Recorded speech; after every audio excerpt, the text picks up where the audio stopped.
Day 142, 2023. I had another busy workday Monday. In the afternoon, I had a doctor's visit and it's just checkup. Everything was good with me. And my doctor gave me a golden star. And he mentioned that he hasn't seen that many people who have kept the BMI rate similar in the last 16 years. Well, that made my day. I hope I can keep that similar for the next many years. After the doctor's visit, I came home, cooked dinner.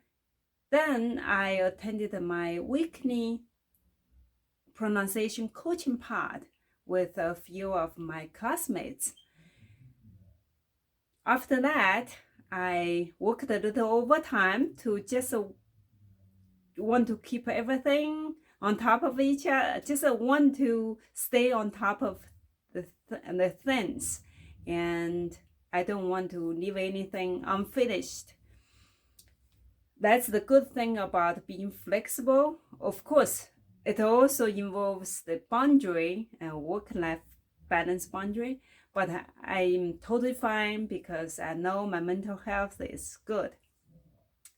So during our pronunciation coaching part, we talked about a phenomenon is that people tend to group by their language and also by culture.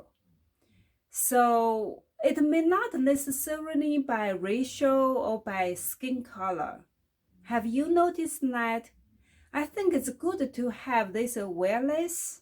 So we don't try to exclude people, we try to be more inclusive.